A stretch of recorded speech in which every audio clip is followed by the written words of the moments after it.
दोस्तों, अगर सच्ची श्रद्धा हो तो भगवान जरूर मिलते हैं। ऐसा ही एक एग्जाम्पल हमें रामायण में देखने को मिलता है, जिसमें माता शबरी को उनके पिता समान ऋषि मतंग ने कहा था कि तुम्हें भगवान श्री राम स्वयं मिलने आएंगे, और इसी उम्मीद में कि भगवान आएंगे, ये सोचकर माता शबरी ने अपनी पूरी जिंदगी इंतजार किया और अंत में उन्हें भगवान के दर्शन हुए। भगवान उनकी कुटिया में आए और उन्होंने अपने प्राण भगवान के हाथों में ही त्याग दिए। लेकिन माता शबरी कौन थी? क्यों उन्हें ऐसा कहा गया कि भगवान उनसे स्वयं मिलने आएंगे? इसके पीछे क्या कहानी है? आज अपने वीडियो में मैं आपको वही स्टोरी सुनाने वाली हूँ माता शबरी के विषय में, जिसके बारे में बहुत कम लोग जानते हैं। अगर आप भी उनके बारे में जानना चाहते हैं तो आप हमारे इस वीडियो को लास्ट तक जरूर देखें, और इसी तरह की कहानियाँ सुनने के लिए आप हमारे इस चैनल को लाइक और सब्सक्राइब जरूर करें। ये शुरू करते हैं माता शबरी की कथा। भगवान राम के जन्म से पहले की बात है, जब भील आदिवासी कबीले के मुखिया अज के घर बेटी पैदा हुई। उन्होंने उसका नाम श्रमणा और दूसरी का नाम शबरी रखा। शबरी की माँ इंदुमती उसे बहुत प्यार करती थी। बचपन से ही शबरी पशु पक्षियों की भाषा समझकर उनसे बात किया करती थी, और जब शबरी को उनकी माँ देखती थी तो वो कुछ भी समझ नहीं पाती थी। कुछ समय बाद एक पंडित ने उन्हें कहा कि शबरी आगे चलकर सन्यासी बन जाएगी। तो ये पता चलने पर शबरी के पिता उनका रिश्ता तय करना चाहते थे, और उन्होंने एक अच्छा घर परिवार देखकर एक रिश्ता तय कर दिया। जिस दिन शादी का दिन नजदीक आया, शबरी के घर वालों ने खूब सारी बकरियां और अन्य जानवर घर के पास लाकर बांध दिए। उस दिन शबरी ने अपनी माँ से पूछा, माँ, इतने सारे जानवर हमारे घर क्यों आए हैं? माँ ने जवाब दिया, बेटी, तुम्हारा विवाह होने वाला है, इसीलिए हम लोगों ने इनकी बलि का इंतजाम किया है। तुम्हारी शादी के दिन इनकी बलि होगी और फिर इनका स्वादिष्ट भोजन बनाकर बारातियों को परोसा जाएगा।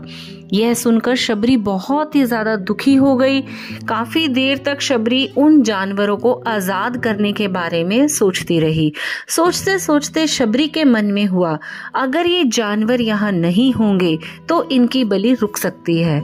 ऐसा नहीं हुआ तो फिर मुझे यहाँ से चले जाना चाहिए, और मेरे जाने के बाद ही इनकी बलि रुक सकती है, क्योंकि अगर मैं ही नहीं होंगी तो मेरा विवाह भी नहीं होगा, और विवाह नहीं होगा तो बलि भी नहीं होगी, और ये मासूम जानवर बच जाएंगे। ऐसा सोचकर जानवरों के स्थान पर शबरी पहुंची और उसने सोचा कि मैं उन्हें खोल देती हूँ, लेकिन वो उसमें सफल नहीं हो पाई। तो उसने दूसरा रास्ता अपनाया और शबरी जंगल की तरफ भागने लगी। भागते भागते शबरी ऋषिमुख पर्वत के पास पहुंच गई, जहां पर करीब 10,000 ऋषि रहा करते थे।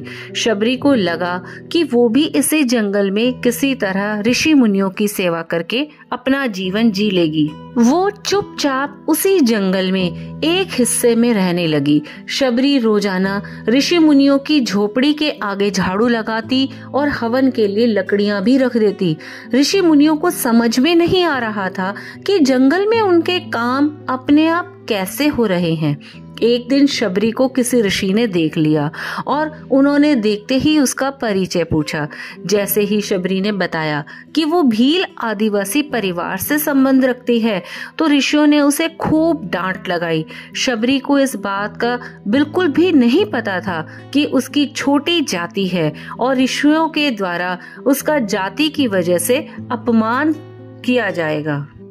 इतना सब कुछ होने के बाद भी शबरी हर ऋषि मुनि के दरवाजे पहुंचती और उनके आंगन में झाड़ू लगाकर उनसे गुरु दीक्षा देने को कहती। हर कोई शबरी को उसकी जाति की वजह से अपने आश्रम से भगा देता।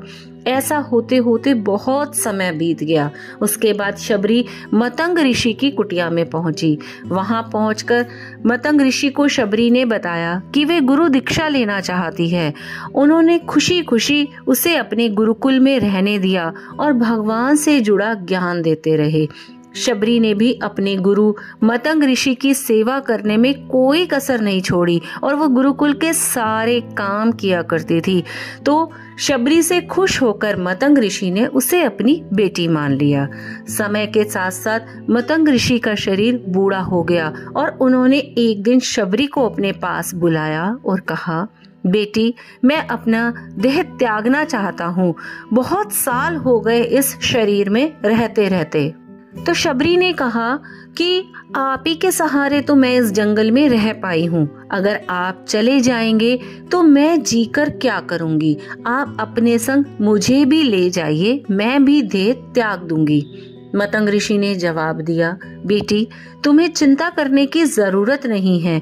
राम तुम्हारी चिंता करेंगे और तुम्हारा ध्यान भी रखेंगे। शबरी ने राम का नाम सुनने के बाद पूछा, वो कौन है और उन्हें मैं किस तरह से ढूंढूंगी। मतंग ऋषि ने बताया, राम कोई और नहीं, भगवान है। वो तुम्हें तुम्हारे सारे अच्छे कर्मों का फल देंगे और तुम्हें ढूंढने की कोई जरूरत भी नहीं है। वो एक दिन तुम्हें खोजते हुए खुद ही इस कुटिया में आएंगे और तुम्हें उनके हाथों में ही मोक्ष मिलेगा। तब तक तुम इसी आश्रम में रहो। और इतना कहकर मतंग ऋषि ने अपना शरीर त्याग दिया। शबरी के मन में मतंग ऋषि के जाने के बाद से एक ही बात थी कि भगवान राम स्वयं उससे मिलने आएंगे। वो रोज भगवान राम से मिलने के लिए बाग से अच्छे अच्छे फूल लाकर आश्रम सजाती और भगवान के लिए बेर तोड़ कर लाती। भगवान के लिए बेर चुनते हुए शबरी उन्हें चख लेती थी ताकि भगवान को सिर्फ मीठे बेर ही दे सके। रोजाना शबरी इसी तरह भगवान के दर्शन की आस में फूल और बेर इकट्ठे करती रहती थी। इसी तरह इंतजार करते करते कई साल बीत गए और शबरी का शरीर एकदम वृद्ध हो गया। एक दिन आश्रम के पास के ही तालाब में शबरी पानी लेने के लिए गई। तभी पास के ही एक ऋषि ने उसे अछूत कहते हुए वहां से भागने के लिए कहा और एक पत्थर मार दिया। वो पत्थर जब शबरी को लगा तो उसे चोट लगी और खून बहने लगा। बहते हुए खून की एक बूंद उसी तालाब के पानी में गिर गई। तभी पूरे तालाब का पानी खून में बदल गया। यह सब होता देखकर ऋषि ने शबरी को ही डांटा और कहा कि पापिन, तुम्हारी वजह से पूरा पानी खराब हो गया। रोज ऋषि उस पानी को साफ करने के लिए अपनी कई तरह की विद्याओं का इस्तेमाल करते। कई सारे जतन करने के बाद भी कुछ नहीं हुआ। फिर उन्होंने गंगा जैसी कई पवित्र नदियों का जल भी उस तालाब में डाला, फिर भी तालाब का पानी साफ नहीं हो पाया और वो खून जैसा ही रहा। कई सालों तक तालाब के पानी को साफ करने की कोशिश के बाद भी कुछ काम नहीं आया तो ऋषि ने थककर सब कुछ छोड़ दिया। इस घटना के कई सालों बाद भगवान राम अपनी पत्नी सीता के हरण के बाद उन्हें ढूंढते हुए उसी तालाब के पास पहुंचे। ऋषि मुनियों ने उन्हें पहचान लिया। भगवान को देखकर ऋषियों ने तालाब का पानी साफ करने के लिए भगवान को अपने पैर उसमें डालने के लिए कहा, लेकिन पानी जैसे का तैसा ही था। ऋषि मुनियों ने भगवान से भी कई तरह के जतन करवाए, लेकिन वो पानी जैसे का तैसा खून जैसा ही रहा। तब भगवान ने ऋषियों से पानी के रक्त में बदलने की कहानी पूछी। तब ऋषि ने शबरी को पत्थर मारने वाली सारी बात बता दी। उसके बाद कहा कि वो महिला ही अपवित्र है, छोटी जाति की है, इसीलिए ये सब हुआ है। उसी वक्त भगवान राम ने कहा, यह सब आप लोगों के खराब वचनों से हुआ है। शबरी को इस तरह के शब्द बोलकर आप लोगों ने उसे नहीं बल्कि मेरे दिल को घायल किया है।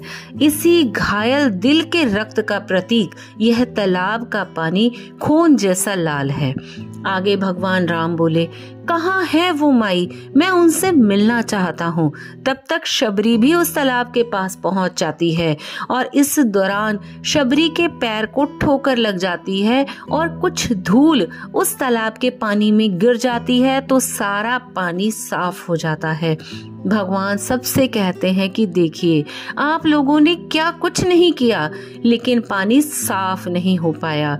अभी सिर्फ उनके पैर की थोड़ी सी धूल ने ही तालाब का पानी साफ कर दिया। भगवान राम को शबरी पहचान चुकी थी।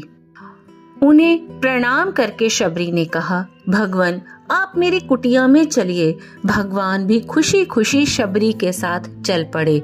फूलों से शबरी ने भगवान राम का स्वागत किया। वो सीधे बेर तोड़ने के लिए भाग गई और चक चक कर उनके लिए बेर लेकर आई। उन्होंने बड़े प्यार से भगवान राम और उनके भाई लक्ष्मण को बेर दिए। भगवान राम ने भी उतने ही प्यार से उन बेरों को खाना शुरू किया। तभी बेर देखकर मुंह बनाते हुए लक्ष्मण ने कहा, भैया ये बेर झूठे हैं, आप इन्हें कैसे खा सकते हैं? भगवान ने जवाब दिया, लक्ष्मण ये झूठे नहीं हैं बल्कि बहुत ही मीठे हैं। शबरी माई हम सब के लिए बहुत ही प्यार से तोड़ कर लाई हैं। इतना कहकर भगवान राम प्यार से उन बेरों को खाने लगे। भगवान के जाते हुए ही शबरी ने कहा, आप मुझसे जो चाहें वो मांग सकती हैं। शबरी ने कहा, मतंग ऋषि के कहने पर मैं आज तक सिर्फ आपके दर्शन करने के लिए ही जी रही हूँ। अब आप मुझे मोक्ष प्रदान कीजिए, मैं अपना शरीर आपके सामने ही त्यागूंगी। उसी वक्त शबरी ने अपना शरीर त्याग दिया। भगवान राम ने अपने हाथों से उनका अंतिम संस्कार किया और सीता माता की खोज में आगे बढ़ गए। इस तरह से ऋषि मतंग की बात सच साबित हुई और शबरी को भगवान राम के दर्शन भी हुए। तभी से भगवान राम को शबरी के राम भी कहा जाने लगा। तो दोस्तों, आपने सुना कि अगर आपकी श्रद्धा सच्ची है तो आपको भगवान के दर्शन जरूर होते हैं। इसी तरह की सच्ची और इंटरेस्टिंग कहानियों के लिए आप हमसे जुड़िए और हमारे इस चैनल को अगर आपने अभी तक सब्सक्राइब नहीं किया है तो प्लीज आप हमारे इस चैनल को सब्सक्राइब भी जरूर करें। धन्यवाद।